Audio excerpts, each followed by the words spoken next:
Please welcome 26th International President of Zeta Phi Beta Sorority Incorporated, Dr. Stacy N.C. Grant.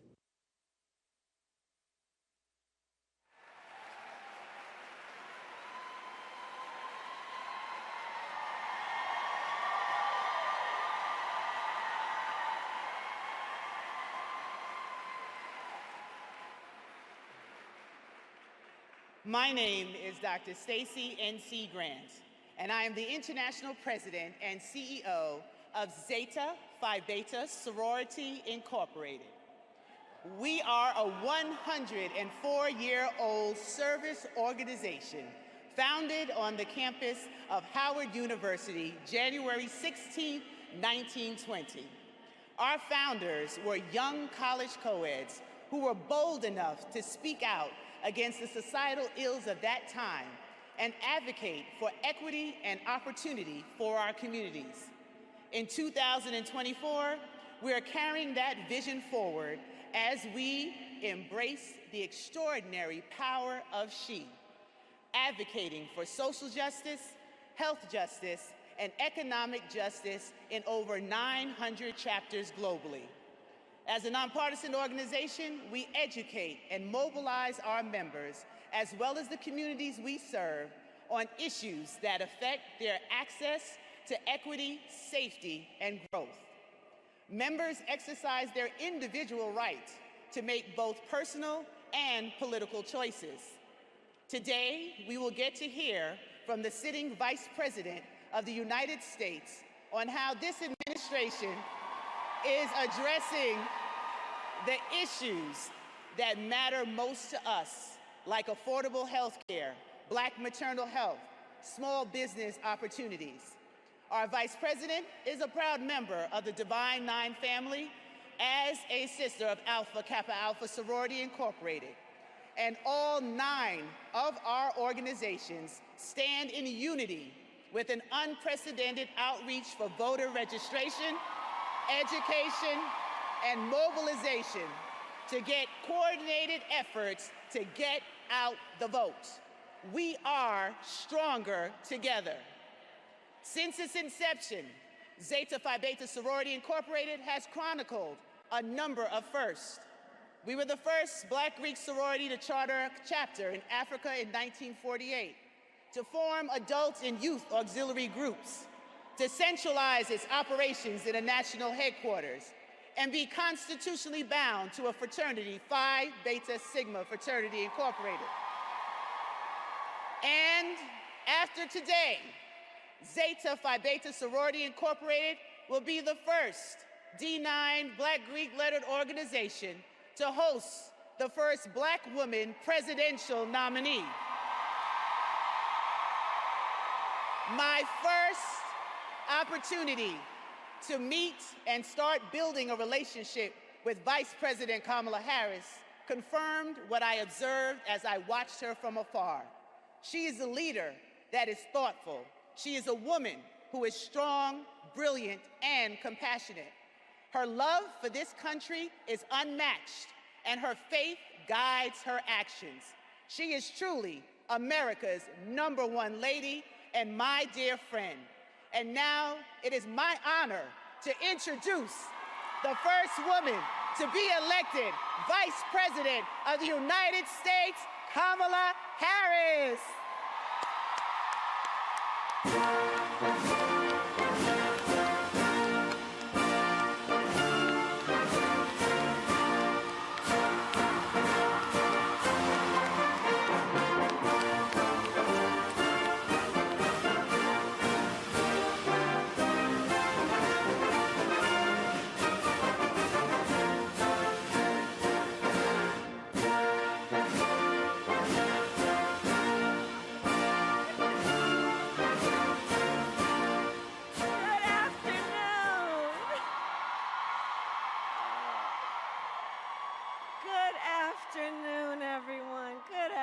Please have a seat.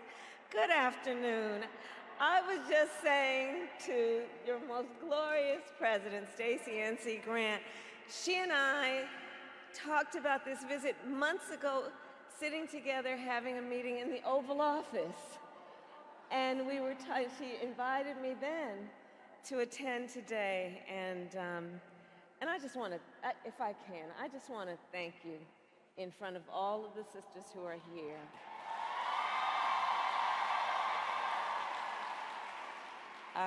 She has provided years of support and friendship, and she always, like everyone here knows, she always shows up, and I'm so, so deeply grateful. Thank you. And to everyone here, it is so good to be with you. To the former presidents who are in attendance, to the International Board of Directors, and to all of the fine members of Zeta Phi Beta Sorority Incorporated.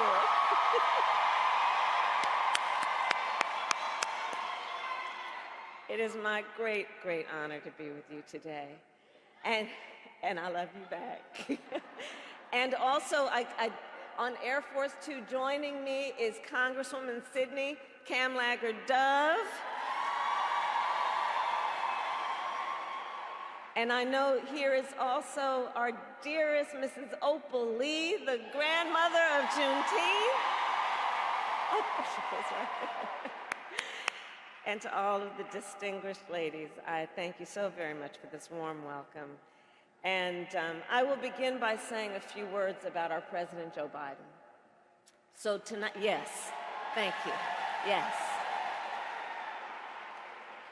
So tonight, our president will address the nation about his decision to step down as a candidate, and he will talk about not only the work, the extraordinary work that he has accomplished, but about his work in the next 6 months. And so before he does, and while I'm here with you, I want to just share with you a little bit about him based on what I know, based on personal experience. Joe Biden is a leader with bold vision. He cares about the future. He thinks about the future. He has extraordinary determination and profound compassion for the people of our country.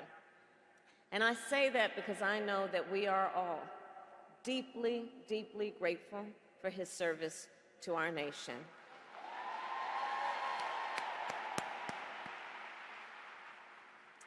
And to the sisters of Zeta Phi Beta Sorority Incorporated, I thank you for your incredible service to our nation as well. You know, I know who we all are. I know who is here.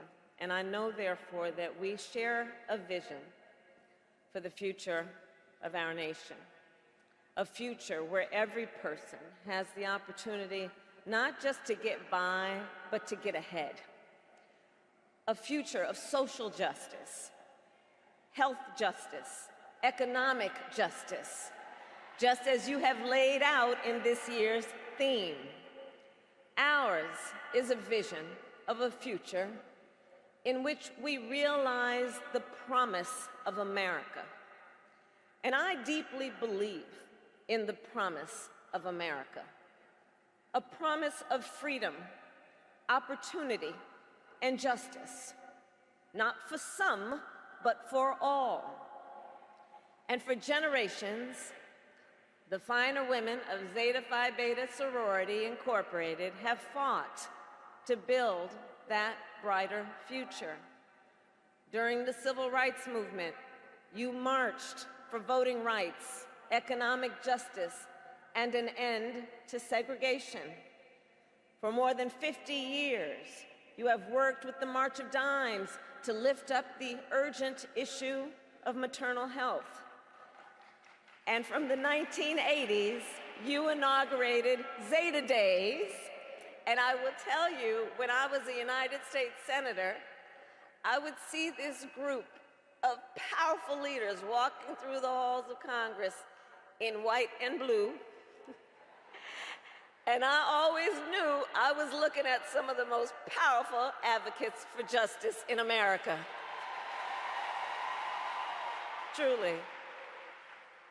And of course, your leadership continued in 2020, when during the height of a pandemic, you helped elect Joe Biden, President of the United States, and me as the first woman Vice President of the United States.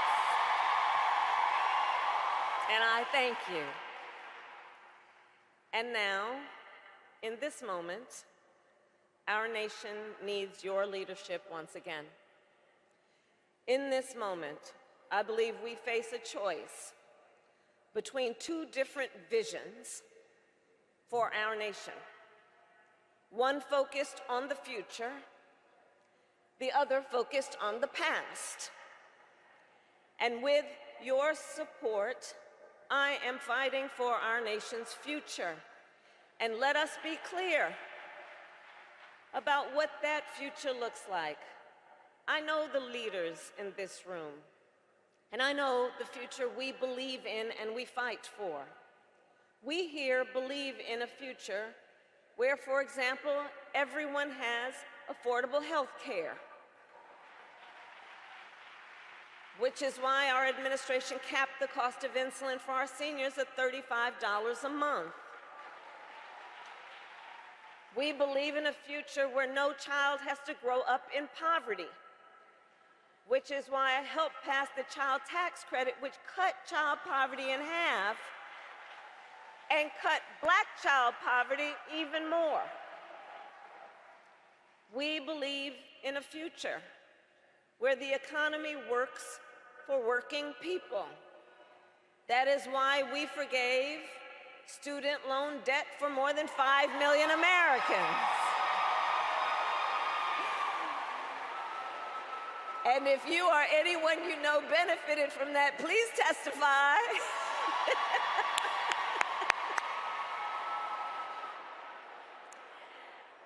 And we are finally making it so that medical debt can no longer be used against your credit score. And it is because of our collective vision for the future that we continue to fight for affordable child care, affordable elder care, and paid family leave. We here believe in a future where all women and all mothers are safe. That is why, as Vice President, I have elevated and took on the issue of maternal mortality, knowing that women in America die at a higher rate in connection with childbirth than women in any other wealthy nation in the world. And Black women are 3 times more likely to die in connection with childbirth. And for too long, this has been a crisis in our country, and it is time that we recognize the crisis it is. In fact, when I took office, I challenged every state in our nation on this issue because, you see, I said, look, we need to extend Medicaid postpartum coverage from a measly 2 months to a full year. And I'm proud to report, whereas when I issued the challenge, only 3 states offered a full year of coverage, now 46 states do.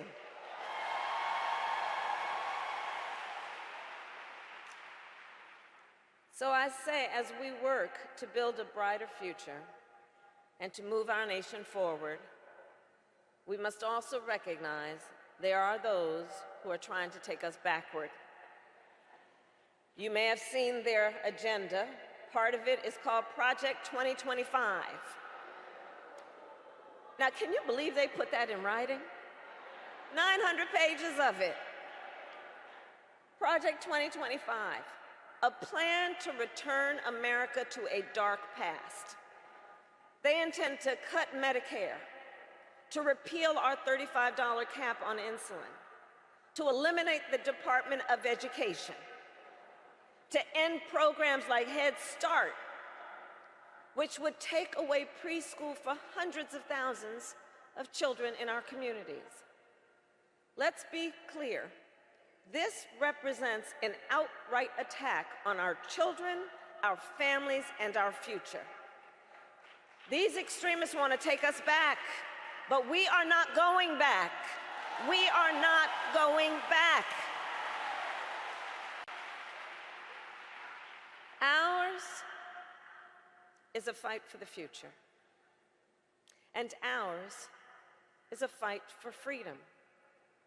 Across our nation, we are witnessing a full-on assault on hard-fought, hard-won freedoms and rights. The freedom to vote, the freedom to be safe from gun violence, the freedom to live without fear of bigotry and hate, the freedom to love who you love openly and with pride, the freedom to learn and acknowledge our true and full history, and the freedom of a woman to make decisions about her own body and not have her government telling her what to do. And in the face of these attacks, we must continue to stand together in defense of freedom. We who believe in the sacred freedom to vote will make sure then that every American has the ability to cast their ballot and have it counted. We who believe that every person in our nation should be free from gun violence will finally pass universal background checks, red flag laws, and an assault weapons ban. We who believe that every person in our nation should be free from bigotry, discrimination, and hate will continue to fight for equality and justice for all. And we who believe in reproductive freedom will fight for a woman's right to choose, because one does not have to abandon their faith or deeply held beliefs to agree the government should not be telling her what to do. You know, when he was president, Donald Trump, former president, handpicked 3 members of the United States Supreme Court because he intended for them to overturn Roe v. Wade. The United States Supreme Court, previously the court of Thurgood and RBG. And as he intended, they did. Well, let me tell you something. When I am president of the United States, and when Congress passes a law to restore those freedoms, I will sign it into law.